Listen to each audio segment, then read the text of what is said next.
अरियो बुलबुल की बच्ची, जरा अपने शरारती बेटे को लेके घर से बाहर तो आ। क्या हो गया है गोरी, क्या कान के पर्दे फाड़ोगी? मेरे घर के पास बैठ के इतना शोर क्यों डाल रही हो? तेरे इस शैतान बेटे ने आज मेरे बेटे को जग्गू को बहुत मारा है। बर्फ के गोले बना बना के उसके सिर में मारे हैं। अरे ओ शैतान, अगर आइंदा के बाद मेरे बेटे को तूने मारा तो यहीं बर्फ में ही गाड़ दूंगी तुझे। हे देखो तो ये मेरे बेटे को बर्फ में गाड़ेगी। आओ दोस्तों देखो, खुद तो झूठी है ही, बेटे को भी झूठा बना रही है। तू मेरे बेटे को बर्फ में गाड़ेगी तो मैं यहाँ बैठ के क्या तमाशा देखती रहूंगी? तेरे बेटे ने झगड़ा शुरू किया था, जैसी तू है वैसा ही तेरा बेटा है। गोरी और बुलबुल का झगड़ा देख के बाकी के पक्षी भी वहाँ इकट्ठे हो जाते हैं। क्यों रे जग्गू, क्या ये सच कह रही है बुलबुल? क्या झगड़ा तूने शुरू किया था? नहीं नहीं माँ, ये झूठ बोल रहे हैं। मैं तो आराम से बैठा हुआ था, इसी पुन्नू ने ही आके मेरे साथ झगड़ा शुरू किया था। सुन लिया बुलबुल की बच्ची और पुन्नू, तूने सुन लिया? मेरे बेटे ने कोई झगड़ा शुरू नहीं किया था, तूने ही झगड़ा शुरू किया है। नहीं आंटी, जग्गू झूठ बोल रहा है। मैं तो आराम से बैठ के खेल रहा था और इसने आके मेरे सिर में बड़े बड़े बर्फ के गोले डालना शुरू कर दिए। आप मेरे सिर पे देख लें, इतना मोटे मोटे से गोले बन चुके हैं। इसने ही मुझे मारना शुरू किया और फिर जवाब में मैंने भी इसको मारा। अरे अरे शांत हो जाओ गोरी और बुलबुल, तुम दोनों शांत हो जाओ। ये झगड़ा मैं अपनी आंखों से खिड़की में बैठ के देख रही थी। इससे पहले कि मैं घर से बाहर आती ये दोनों अपने अपने घर चले गए। पुन्नू ठीक कह रहा है, जग्गू ने ही झगड़ा शुरू किया था। उसने बड़े बड़े गोले बना के पुन्नू के सिर में मारे। जग्गू के बच्चे, अब तुझे मुझसे कोई नहीं बचा सकता। चल घर में तुझे बताती हूँ चल के। चलो रे बाकी के पक्षियों, यहाँ कोई तमाशा लगा है, तुम लोग भी अपने अपने घरों को जाओ। इधर रात हो जाती है, सारे पक्षी अपने अपने घरों में चले जाते हैं। माँ, ये सर्दियाँ कितनी अच्छी होती हैं। अपनी अपनी रजाई पहन के सोए रहो अपने नरम नरम बिस्तरों में और गरम गरम बिस्तरों में, और साथ में चाय पकौड़ों का मज़ा ही अलग है। हाँ बेटा, तभी तो हम लोग अपना सुंदरवन जंगल छोड़ के पहाड़ों में रहने आ जाते हैं। सर्दियों में सर्दियों का मज़ा अलग ही होता है। सुबह हो जाती है, सभी पक्षी अपने अपने घरों के आगे इकट्ठे होते हैं। दोस्तों, इस मौसम में यहाँ भोजन ढूंढना बहुत मुश्किल है। हम सबको इकट्ठे ही भोजन की खोज करनी होगी। मुझे सबसे ज़्यादा बोर और बुरा काम यही भोजन की खोज करना ही लगता है। रानो, तुम बिल्कुल ठीक कह रही हो। हमें वक्त ना गंवाते हुए जाके भोजन की खोज करनी चाहिए। अरे अरे मीनो, ये तो तैयार हो गए तुझे ले जाने को। ऐसा करती हूँ, कोई ना कोई बहाना करती हूँ। अरे अरे मेरे पैर बहुत दुख रहे हैं। कब से मेरे पैरों में दर्द है। ये तो एक बहाना है मीनो मौसी, क्योंकि अभी थोड़ी देर पहले तो तुम कह रही थी कि मेरा बर्फ में खेलने का बहुत दिल कर रहा है। अरे गोरी की बच्ची, एक लगाऊंगी तेरे मुंह वाले। दर्द है तो कह रही हूँ, झूठ थोड़ी ना बोल रही हूँ। नहीं नहीं मीनो मौसी, तुम तो बुरा ही मान गई। मैं तो ऐसे ही कह रही थी, तुम फिक्र ना करो, आराम करो, हम सब मिलकर तुम्हारा भोजन भी लेके आएंगे। बस फिर मीनो मौसी को छोड़ के सभी पक्षी वहाँ से भोजन की खोज को उड़ जाते हैं। अरे अरे मजे आए, मैं तो कूदूंगी, गाऊंगी, नाचूंगी। इधर पक्षियों को उड़ते उड़ते काफी देर हो गई होती है। वो आगे जाके एक बड़े पेड़ को देखते हैं और बड़े पेड़ को देखते ही वो आराम करने के लिए उस पेड़ पे बैठ जाते हैं। ओफो, थक गई मैं तो। इतनी देर उड़ने के बाद भी हमें भोजन नहीं मिला। मुझे लगता है हमें लौटना चाहिए। लेकिन अगर घर लौट गए तो खाएंगे क्या? अभी तो हमें कोई किस्म का अनाज मिला ही नहीं। गोरी ठीक कहती है दोस्तों, शाम हो गई है, लौटते लौटते रात हो जाएगी। हाँ चलो, अब हम सब घर को चलते हैं। फिर वो सारे पक्षी उड़ के वहाँ से वापस घर आ जाते हैं। अगली सुबह वो फिर से इकट्ठे होते हैं। दोस्तों, यहाँ तो अनाज मिलता ही नहीं। मैं तो कहती हूँ हमें वापस सुंदरवन जंगल ही लौट जाना चाहिए। क्यों ना हम थोड़ा दूर जाके खोज करके देखें। यहाँ करीब में कुछ नहीं मिलता तो क्या पता दूर से कुछ मिल जाए। मीनो मौसी की बात बिल्कुल ठीक है। चलो दोस्तों, अब कुछ दूर जाके देखते हैं। फिर वो सभी पक्षी फिर से वहाँ से उड़ते हैं। इस बार वो बहुत दूर जाते हैं। उड़ते उड़ते वो जंगल से काफ़ी आगे चले जाते हैं, लेकिन आगे जाके भी उन्हें कहीं से अनाज नहीं मिलता। आखिरकार थक हार के वो फिर से एक पेड़ पे बैठ जाते हैं। लगता है हमारे नसीब में यहाँ का अनाज है ही नहीं। चलो दोस्तों, चलते हैं। इतनी देर में कालू की नज़र दूर एक घर पे पड़ती है जहाँ पे आग जल रही होती है। अरे दोस्तों, वो देखो, वहाँ कुछ है, वहाँ कोई घर है। चलो हम उधर चलते हैं। समय ना गंवाते हुए वो सभी दोस्त वहाँ चले जाते हैं। वहाँ एक बहुत सुंदर सा इग्लू का घर होता है और उसके बाहर एक बूढ़ी माँ जी बैठी होती है। वो सभी वहाँ जाके बैठ जाते हैं। अरे बच्चों, तुम लोग इस समय यहाँ क्या करने आए हो? कोई समस्या है? फिर कालू और गौरी बूढ़ी माँ जी को सारी बात बताते हैं। अच्छा, मैं समझ गई। तुम लोग बाहर क्यों बैठे हो? आओ अंदर आ जाओ तुम सब। फिर वो सब अंदर आ जाते हैं। अरे वाह वाह वाह माँ जी, ये तो बहुत बड़ा घर है। क्या इतने बड़े घर में आप अकेली रहती हैं? हाँ बेटा, मैं इस घर में अकेली रहती हूँ। ऊपर वाले ने किसी तरह की कमी तो नहीं दी, लेकिन मेरे घर वाले, मेरा पूरे का पूरा परिवार एक बाढ़ में बह गया था। ओहो माँ जी, बहुत दुख हुआ, हमें बहुत दुख हुआ आपकी ये कहानी सुन के। बस बेटा, क्या किया जा सकता है। चलो मेरी छोड़ो, तुम सब ऐसा करो, दूसरे कमरे में आराम करो। मैं तुम्हारे लिए थाली लगाती हूँ। तुम सब बहुत थके हुए लग रहे हो। ऐसा करो, खाना खाने के बाद आज यहीं सो जाओ। रात भी बहुत हो गई है। तुम लोग कल अपने घर को चले जाना। ये लो, गरम गरम खाना खा लो। तुम लोग ऐसा करो, खाना खा के यहीं सो जाओ। सभी पक्षी खाना खा के सो चुके होते हैं, लेकिन मिठू तोते को तो नींद ही नहीं आ रही थी। मिठू तोता दूसरे कमरे में जाके देखता है तो उसके होश ही उड़ जाते हैं। हा, अब ये लोग मेरे बंदी बन के रहेंगे। मैं इनको अपनी तलिस्माती पिंजरे में बंद कर दूंगा। हो और फिर मैं हमेशा के लिए अमर हो जाऊंगा। हो। वो बूढ़ी चिड़िया नहीं बल्कि एक विशाल जिन होता है। मिठू तोता फौरन ही जाता है और अपने साथियों को जगाता है। बस फिर देर ना करते हुए सारे पक्षी वहां से तेजी से उड़ जाते हैं और वो तो इतना तेज उड़ते हैं कि वो पीछे मुड़ के भी नहीं देखते और दौड़े दौड़े अपने घरों को लौट आते हैं। इस तरह उनकी जान बचती है। अरे बाप रे, कितनी बारिश हो रही है। इस बारिश में तो पेड़ पे बैठा ही नहीं जा रहा, बार बार फिसल रही हूँ। सही कह रही हो चुड़ैल, इतनी तेज बारिश में हम यहाँ पर नहीं रह सकते। अब हमें किसी पक्के मकान में रहना पड़ेगा। देखो, इतने सालों से हम सरपंच के भतीजे के इस बड़े पेड़ पे रह रहे हैं। क्यों ना अब हम रहने के लिए सरपंच के घर जाएं। हाँ वो तो ठीक है, लेकिन हम इस तरह से नहीं जा सकते। हमें जाने के लिए पक्षियों का रूप लेना पड़ेगा। इतना कह के वो दोनों पेड़ से उतरते हैं और पक्षियों का रूप ले लेते हैं। गरीब पक्षियों का रूप लेने के बाद वो दोनों सरपंच के घर में आते हैं। सरपंच का घर थोड़ी दूरी पर था। कोई है? जरा खोले दरवाजा, दरवाजा खोलिए, कोई है घर में? अरे आता हूँ। कौन है? इतनी तेज बारिश में कौन आ गया यहाँ पर? कौन है? देखिए, हम पूर्व वाले जंगल से आ रहे हैं। इतनी भारी बारिश में हम आगे नहीं बढ़ सकते। आपका पक्का घर देख के हम यहाँ चले आए। थोड़ी रहने की जगह मिल जाए अगर आज रात के लिए। क्यों?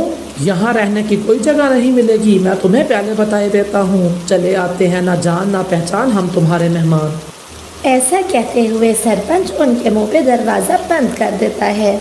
देखा तुमने कैसे हैं ये लोग? दो लोग मुसीबत में हैं और इन्होंने अपने पक्के घर में थोड़ी सी जगह भी नहीं दी। तुम्हें याद है भाग्यवान, जब इस सरपंच का इकलौता बेटा खेलते खेलते तालाब में गिर गया था? हाँ, मुझे याद है। घर में कोई नहीं था। सरपंच की पत्नी अपने घर में सो रही थी। अरे जी, क्या बॉल तो अंदर चली गई। अब मैं क्या करूं? अब मुझे जाना होगा। बचाओ, अरे कोई बचाओ, मैं डूब रहा हूँ, बचाओ। आवाज़ें सुन के उसकी मम्मा भी वहाँ आ जाती है। अरे कोई बचाओ मेरे बच्चे को, अरे बचाओ, कोई है मेरे बच्चे को बचाओ, वो डूब रहा है। अब कुछ नहीं हो सकता चुड़ैल, अब मुझे ही बचाना जाना पड़ेगा इसको, वरना ये डूब जाएगा। ऐसा कहते हुए भूत वहाँ से जंप लगा देता है और कबूतर के बच्चे को अपने बड़े बड़े हाथों से पकड़ के उसकी माँ के पास ला के रख देता है। अरे ये तो भूत है, ये तो हमें खा जाएगा। अब मैं क्या करूँ? ऐसा कहते हुए सरपंच की पत्नी बेहोश हो जाती है। उसे मैंने बचाया था। क्या मैंने सोचा था कि वो मेरा बेटा है या सरपंच का बेटा? और इन्हें देखो। वो दोनों यही बातें ही कर रहे होते हैं कि वहाँ दूर से उड़ती हुई एक चिड़िया आती है। रानो चिड़िया बारिश में भीगती हुई सीधा उनके पास आती है।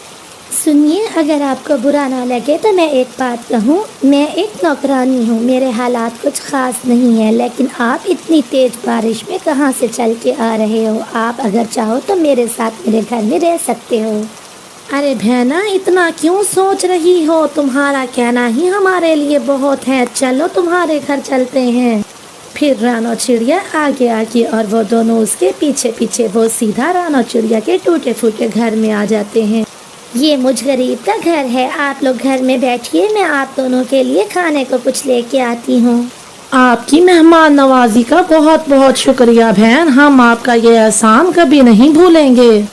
ऐसा कह के रानो चिड़िया तेज बारिश में उनके लिए दाना लाने चली जाती है। अब क्या करें भूत, वो तो घर टपकने लगा, बारिश तो रुकने का नाम नहीं ले रही। चलो चुड़ैल, फिर ऐसा करो, अपने असल रूप में आते हैं और जादू करके इसका घर को ठीक कर देते हैं। फिर वो दोनों जादू करके अपना असल रूप लेते हैं और फिर जादू से उसके घर को बिल्कुल नया कर देते हैं। घर को ठीक करने के बाद वो अपना पक्षियों का रूप ले लेते हैं। तभी रानो चिड़िया वहाँ पर सूखा दाना लेके आ जाती है।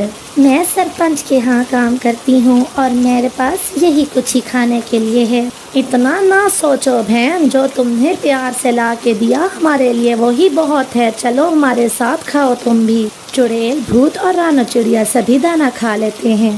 बहन, क्या आपके पास पानी मिलेगा? थोड़ा पानी ला दीजिए। क्यों नहीं भैया, साथ ही मेरा रसोया घर है, आप बैठे, मैं पानी लेके आती हूँ। फिर रानो चिड़िया मूसलाधार बारिश में उनके लिए पानी लेने चली जाती है। अरे भूत, इतनी बारिश में, इतने ठंडे मौसम में तुम्हें पानी की प्यास लग गई? पानी तो एक बहाना है चुड़ैल, असल में तो हमें कुछ और ही करना है। चलो अपना चुड़ैल रूप लो, क्योंकि सरपंच के तालाब से सारी मछलियाँ हम इस गरीब रानो के तालाब में डाल देते हैं। अकड़म बकड़म बम्बे बो, सरपंच के तालाब की मछलियाँ रानो के तालाब में हाजिर हो। कुछ ही देर में उनको रानो की जोरदार आवाज आती है। अरे ये क्या, मेरे तालाब में इतनी सारी मछलियाँ कहाँ से आ गईं? चुड़ैल और भूत भी वहाँ आ जाते हैं। देखिए तो मेरे तालाब में इतनी सारी मछलियाँ कहाँ से आ गईं? अरे बहन, कैसे आई हैं इस बात को छोड़ो, ये देखो कि ये वापस चली ना जाएं, जल्दी से जमा कर लो। फिर वो दोनों भी मिलके रानो के साथ सारी मछलियाँ जमा करवा देते हैं। अरे बहन, इन सारी मछलियों को सुबह जाके बेच देना और अच्छे पैसे मिल जाएंगे तुम्हें। वो बात तो ठीक है, लेकिन आप दोनों इतना भीग गए हैं, चलिए चलिए घर चलिए। जैसे तैसे रात गुजर जाती है और सुबह भी हो जाती है, बारिश भी रुक जाती है। अच्छा बहन, आपने हमारी बहुत खातिरदारी की, हम भी आपको बदले में कुछ देना चाहते हैं। घर में एक टंकी बनाओ और तुमने जो मछलियाँ पकड़ी थी उनमें से एक मछली अभी जिंदा है, उसे उस टंकी में छोड़ देना। उससे जो मछलियाँ मिलेंगी वो बेच के तुम्हारा घर चल जाएगा, तुम्हें किसी के घर काम करने की ज़रूरत नहीं पड़ेगी। फिर रानो चिड़िया ऐसे ही करती है, वो घर में एक टंकी बनाती है। अरे इतनी सारी मरी हुई मछलियों के बीच एक जिंदा मछली, इसका मतलब वो दोनों कुछ और ही थे और पक्षियों का रूप लेके मेरी मदद करने आए थे। फिर रानो चिड़िया वो जिंदा मछली अपनी टंकी में छोड़ देती है और अगले ही दिन बहुत सारी मछलियाँ आ जाती हैं। वो उन्हें बेच के अपना अच्छा सा घर बसाती है, वो शादी भी कर लेती है और खुशी खुशी अपने घर में रहने लगती है।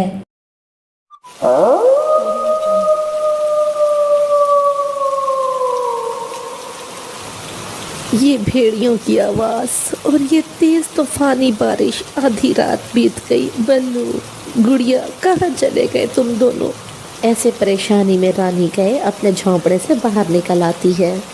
कितनी बार कहा है कि समय से घर आ गया करो, अब कहाँ हो गए तुम दोनों, कहाँ ढूंढूं तुम्हें? ऐसे चिंतित होते हुए तूफानी बारिश में आधी रात को रानी गए निकल पड़ती है। जंगली जानवरों की आवाज़ सुनते और ख़तरों से खेलते वो आगे बढ़ती रहती है। बच्चों की खोज करते करते रात बीत जाती है और सुबह हो जाती है। रानी गए अभी तक भी बच्चों की खोज में लगी हुई थी और वो जंगल में घूम रही थी। भूखी प्यासी पूरी रात से जंगल में ढूंढते हुए वो एक जगह आके रुकती है। ए ऊपर वाले, मेरे बच्चों के साथ क्या हुआ? कहाँ चले गए मेरे बच्चे? रानी फिर से अपने बच्चों की खोज को निकल पड़ती है। अरे रानी गए, क्या हुआ? तुम इतनी चिंतित क्यों हो?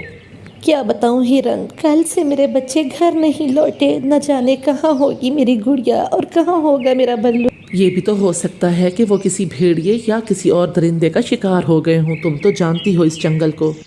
ऐसा मत कहो हिरन भैया, ऐसा मत कहो। दुआ करो कि मेरे बच्चे जिंदा हों।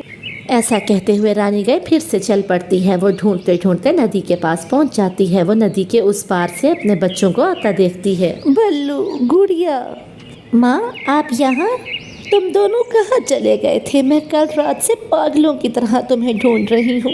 दरअसल इनकी कोई गलती नहीं, रात ज़्यादा हो गई थी इसलिए मैंने इन्हें अपने घर पे ही रोक लिया था। ये कल शाम को मेरे बच्चों से खेलने आए थे। हाँ माँ, ये गुड्डू जो है ये मेरा और बल्लू का दोस्त है। ठीक है, मगर शाम होने से पहले घर लौट आया करो, वरना तुम्हें तो पता है मैं कितनी चिंतित हो जाती हूँ। ठीक है माँ, आइंदा से जल्दी आ गया करेंगे। बच्चों को जिंदा देख रानी गाय की जान में जान आती है और वो गुलाब बैल का शुक्रिया अदा करती है। मेरे बच्चों की जान बचाने का बहुत बहुत धन्यवाद। मैं ये एहसान कभी नहीं भूलूंगी। इसमें शुक्रिया वाली कोई बात नहीं, ये तो मेरा फ़र्ज़ था। अगर आप बुरा ना माने तो आपसे एक बात पूछ सकता हूँ? जी जी, पूछिए, सुन रही हूँ। आप बच्चों को ढूंढते हुए खतरों से खेलती हुई यहाँ तक पहुँची हैं। क्या मैं जान सकता हूँ कि आपके पति इस वक्त कहाँ हैं? वो अब इस दुनिया में नहीं रहे। हमें छोड़ के चले गए वो इस दुनिया से। माफ़ कीजिएगा, आपको दुखी करना किसी तरह भी मेरा मकसद नहीं था। माफ़ी चाहता हूँ। रानी गाय बहुत मुश्किल से खुद को संभालती है। चलो बच्चों, चलें यहाँ से। सुनिए, आप अपने बच्चों को मेरे बच्चों के साथ खेलने के लिए आने दिया करें। मैं इनका अपने बच्चों की तरह ही ख्याल रखूँगा। जी ठीक है। फिर वो सब वहाँ से चले जाते हैं। अब हर रोज़ रानी गाय के बच्चे खेलने के लिए आया करते और साथ में रानी गाय भी उनके साथ आया करती। वो और गुलाब बैल दिल ही दिल में एक दूसरे को पसंद करने लगे थे। अगर आप बुरा ना माने तो मैं आपसे एक बात पूछूं? जी जी, क्यों नहीं, पूछिए। आपके बच्चे अभी छोटे हैं और आप जवान, क्या आपने कभी दूसरी शादी का नहीं सोचा? इस बारे में कभी मैंने सोचा ही नहीं, लेकिन आप क्यों पूछ रहे हैं? दरअसल मेरी पत्नी अब इस दुनिया में नहीं रही और मैं अपने बेटे के लिए एक अच्छी माँ की खोज में हूँ। अगर आप बुरा ना माने तो क्या आप मुझसे शादी करेंगी? मैं आपके बच्चों का बिल्कुल अपने बेटे के जैसा ही ख्याल रखूँगा। मैं आपको सोच के इसका जवाब दूंगी। ऐसा कहते हुए रानी गाय वहाँ से चली जाती है। रानी गाय सारी रात सोचती रहती है। मैं भी अपने बच्चों को एक अच्छे पिता का प्यार दिलाना चाहती हूँ। बिना पिता के बच्चों के अंदर किस तरह की कमियाँ रह जाती हैं ये मैं जानती हूँ, लेकिन क्या गुलाब बैल से शादी करना ठीक होगा? अगले दिन रानी और उसके बच्चे फिर से नदी पर जाते हैं। सुनिए जी, मैं आपसे कुछ कहना चाहती हूँ। क्या मेरे बच्चे आपको पिता कह सकते हैं? गुलाब बैल का तो जैसे खुशी से कोई ठिकाना ही नहीं रहता। फिर वो दोनों मंदिर में जाके शादी कर लेते हैं। अब से हम सभी एक ही घर में रहेंगे। सब गुलाब बैल के घर में आ जाते हैं और बहुत खुशी से रहने लगते हैं। इसी तरह से कई महीने बीत जाते हैं और फिर एक दिन, माँ मुझे भूख लगी है, खाना दो ना माँ, बहुत भूख लगी है। लेकिन बेटी अब रात हो गई है, इस समय बाहर जाना ठीक नहीं। मैं अभी जंगल जाके पाला तोड़ के लाता हूँ। मगर जी, जंगली जानवर हैं, इस समय बाहर जाना ठीक नहीं है। कुछ भी हो, मैं अपने बच्चों को रात को भूखा नहीं सुला सकता। मैं अभी गया और अभी आया। सुनिए जी, अपना ख्याल रखिएगा और जल्द लौट आइएगा। ठीक है रानी साहिबा, जैसे आपका हुक्म। गुलाब बैल पाला लाने के लिए निकल पड़ता है। वो बहुत दूर जाता है। आगे जाके उसे एक जगह पे अच्छी घास नज़र आती है। वो वहाँ से घास तोड़ ही रहा होता है कि साथ में घात लगाए एक शेर बैठा होता है। हाँ, बैल खाए हुए तो कई दिन बीत चुके हैं, आज मज़ा आएगा। फिर वो शेर एक ही झटके में बैल को गिरा देता है और उसे खा जाता है। साथ खड़ा हुआ हिरन ये सारा नज़ारा देख रहा था। इस बेचारे बैल की तो अभी ही शादी हुई थी। खैर तो है हिरन, तुम इस टाइम यहाँ क्या करने आए हो? रानी गाय, बहुत दुख से कहना पड़ रहा है, तुम फिर से बेवा हो गई हो। शेर सिंह ने आज तुम्हारे गुलाब बैल को खा लिया है। अभी अभी अपनी आंखों से देख के आ रहा हूँ। नहीं नहीं, ऐसा नहीं हो सकता, ये नहीं हो सकता, गुलाब को कुछ नहीं हो सकता। खुद को संभालो रानी गए, पहले तुम्हारे 2 बच्चे थे, अब तुम्हारे 3-3 बच्चे हैं। खुद को संभालो, उनके लिए खुद को संभालो। रानी गए और उसके सारे बच्चे बहुत रोते हैं।